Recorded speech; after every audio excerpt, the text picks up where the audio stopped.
the primary purpose of this video is to work on mobility prior to working out.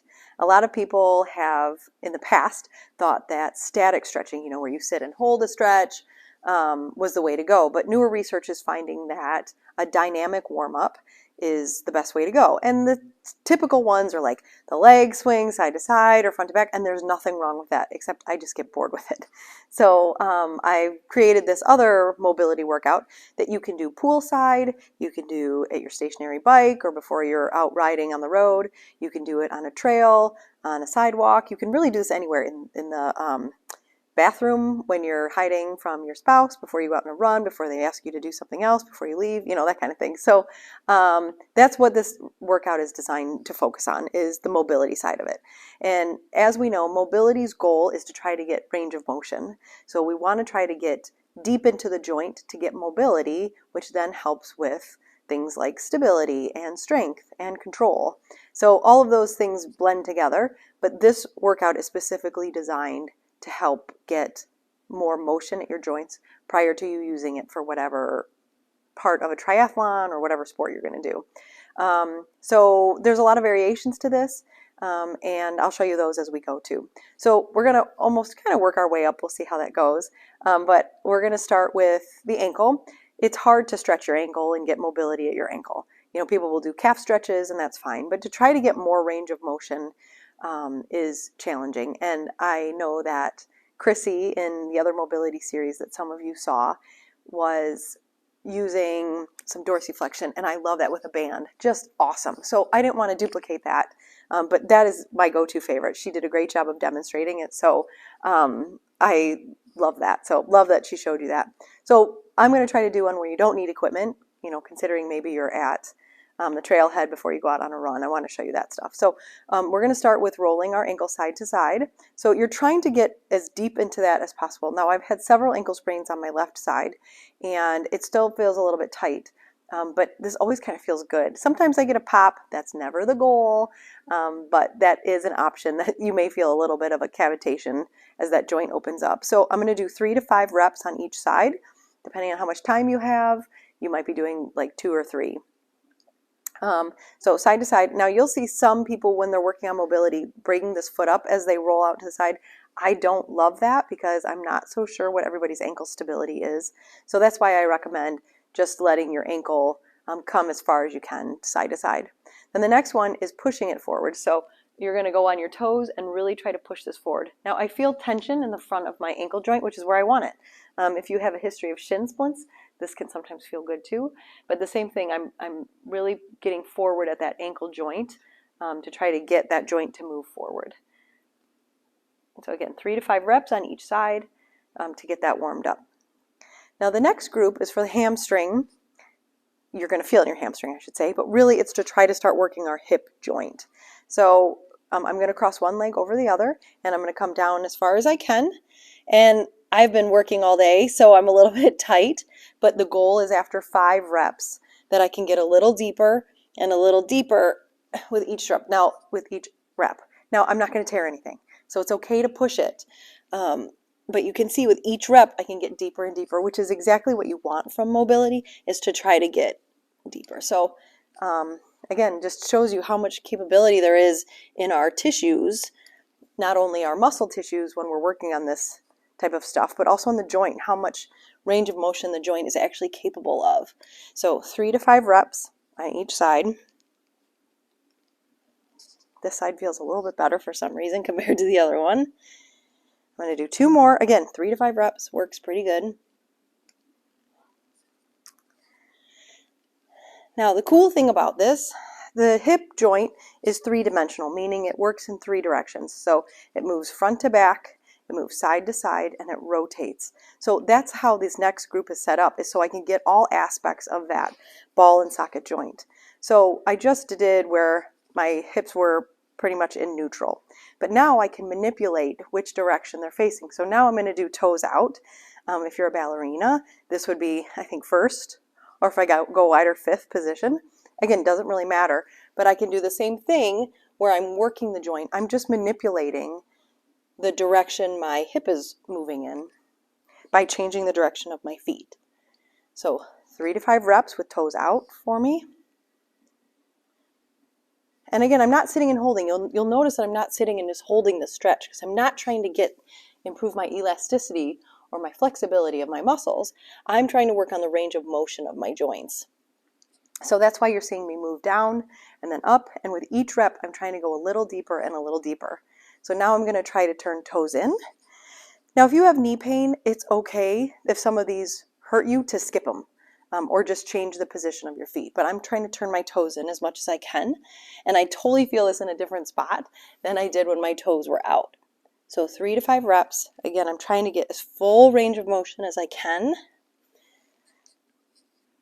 Okay, and then if you want to get crazy, you could do like 3rd position for ballet, or 4th position. You could do one leg forward and one leg back. Just you can feel that. Just changing the position of your feet can help which aspect of the joint you're stretching in. All right, so now we're going to do the front part of our hip. Now, this next one is called Spider-Man. What you're going to do is you're going to put one leg back and one leg forward, and you're going to bring your hands on the inside part of your knee.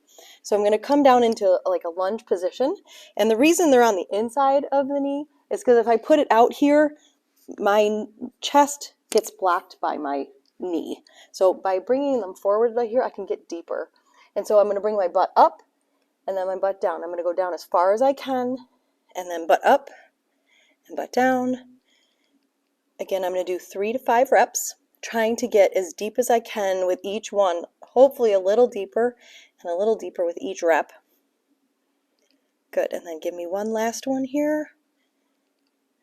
Great. Now, if that hurts your knee to be in that position or you just can't get into that position, you can modify it by just staying up tall, and you do the same thing by coming down and back up, down and up, down and up. So that's the modification for that one. So let's switch sides and do this side. Again, I'm going to show you the harder or the deeper stretch one. My hands again are coming on the inside of my knee. I'm going to go down and bring that butt back up. Come down and up. So trying to really work the front part of my hip. Some people will feel this in their hamstring or their butt on the opposite. So like on my right leg, I might be feeling it on my hamstring or my butt. Cool, great, love it. But the goal is really to get the front of my left hip. So that is the anterior portion of the hip. This next one is to try to get the inside or medial aspect of the hip. So you're going to come down again as far as you can. And I just put my hands in front of me for support. You don't have to. Some people will hold here and really work on their balance. Good for you if you can do that.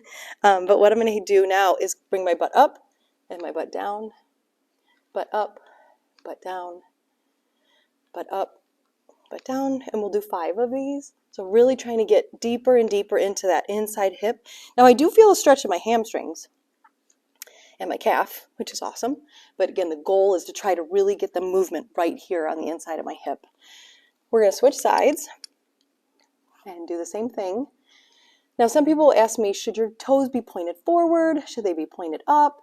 Should they be pointed out? I don't care, because you'll notice if you play with this right now. So let's do 1 rep with our toes pointed forward. Let's do 1 rep with our toes pointed up. Let's do 1, oh man, that's tight. 1 rep with our toes pointed out.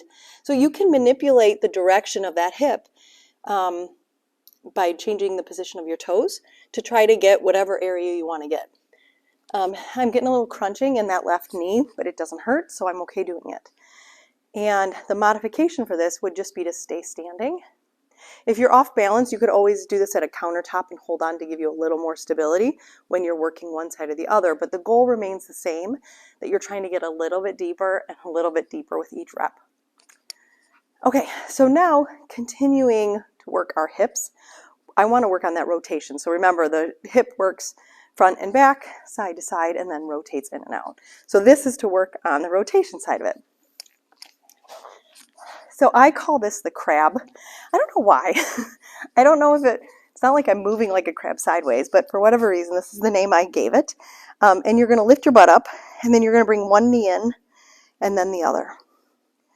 So I'm rotating in and out. Now I'm lifting myself up on my hands so that I can get a little bit more range of motion as I'm dropping that hip. But if you don't want to hold yourself up and you want to just put your butt down, totally fine. I can still get my knee down as far as I can, going a little deeper and a little deeper with each rep. But by bringing your butt up, you do have a little bit more motion. So there you go. And if that hurts your knee, just go as far as you can before your knee starts hurting. I always say just walk up to pain's door, don't go in. Okay, now we're going to work on a different rotation. So that was really to work on more of that internal rotation or that medial rotation. Now we're going to get rotation on both sides with this next one. So you're going to go into a figure 4 position. So that means one ankle is on one knee. And we're going to drop my left knee in. And my right foot helps traction that down a little bit. And then I rotate all the way out. And now I can feel it on this hip. So we're going to go back this way. When I'm here, I can really feel it in this hip. And then when I come this way, I can feel it in this one. So working on that internal and external rotation of both hips.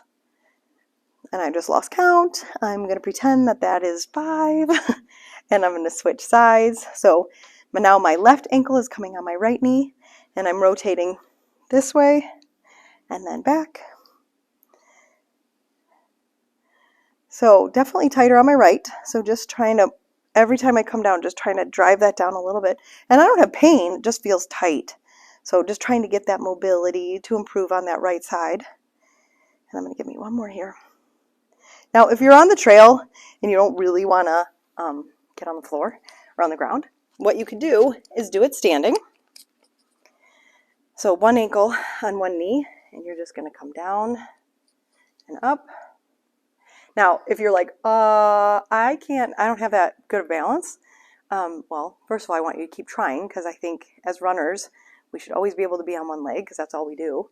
But I want you to work on this. But hold on to something. Grab the tree or the side of your car or your stationary bike.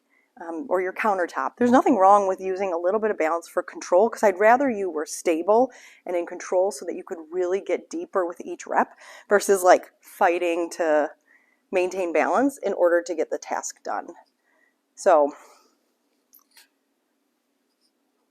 good. So I do 2 more just like this. Great job. I love that one. I just love that feeling of getting so deep into my hips. Okay, so still working our way up our body. We're going to get to our lumbar spine now. A spot that I don't think most athletes focus on is their spine. So we're going to start with the lumbar spine. So what I'm going to have you guys do is go all the way to one side and then the other. Sorry if my microphone is making noises. We're just going to go side to side. And you could do all 5 on one side if you want. But again, I want to go a little bit deeper with each one. Or you can do the side to side. So go as far as you can.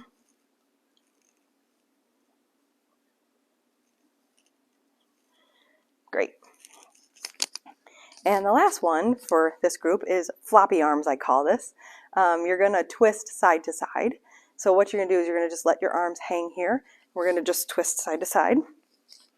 You're going to try to go a little farther and a little farther with each one, but letting those arms, kind of that momentum, be what takes me around. Great. Good job. So you can see there's a lot of options on how to work a joint. And if you ever were like, okay, that was enough, but I maybe want to do a little bit more shoulder action, or I want to do my elbows, you can do that too. All you have to think about is, how does that joint move? And so how would I try to get range of motion at it? So let's take my right shoulder, for instance. My shoulder can move forward and back. It can move side to side, and it can rotate in and out. So I can really do anything to get mobility, as long as it doesn't hurt. Maybe you feel a little stretch, or you just go up to that point where you're feeling a little tension but not too much pain. And you can think about, okay, so I want to work on whatever stroke in the pool today. I want to really focus on my shoulders. Totally fine. Just think about how the joint moves and how to get mobility there. So let's say you're stuck at your desk and you want to work on the mobility of your wrist at your desk. So our wrists go forward and backwards. They go side to side and they rotate. So there's my mobility. I could do something like where I put my wrists together and I bend forward and drive my elbows down. Oh man, especially after typing all day, try this one. So again, hands together, point those fingers down, and then drive those elbows down, and you'll really feel that stretch. Get a little bit of nerve stretch in there too, or some fascial or dural stretch. And those are just different tissues that can be affected by joints, because everything kind of gets, I don't want to get too nerdy into like fascia and joints and things like that, but our tissues can be sticky, and especially when there's an injury, things get bogged down. And so mobilizing the tissues, mobilizing the joints helps kind of free up everything that surrounds it. So this is a really good one to get some mobility. You could even do like your hands clasped like this, so they're just touching, and bring them forward and back. I have a hard time, so I can do it with my right hand over my left right now. So I'm just twisting, and then I straighten back out. But if I switch hands, I cannot get my hands straight that way. So again, all I'm doing is crossing. My left is over my right. My palms are touching now. And I can't even hold on. So I rotate through and stretch. Oh, nice and tight that way. So, but after my 4th or 5th rep, I can really start getting a little more mobility there.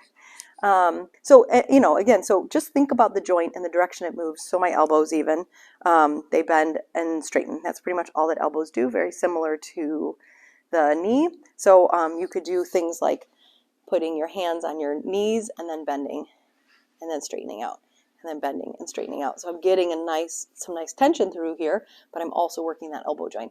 So if you're ever stuck, just think about how the neck joint moves and try to get that movement. So neck, I don't think we do this enough when we're at the computer all day, is just looking up. So one of the best things you could do is just look up. So again, 3 to 5 reps, trying to go a little farther and a little farther. Now, if you get dizzy or you feel nauseous, don't go so far. And that's a conversation for our vestibular therapist, Dana. But it is it can be concerning if it's causing dizziness. So you can go side to side.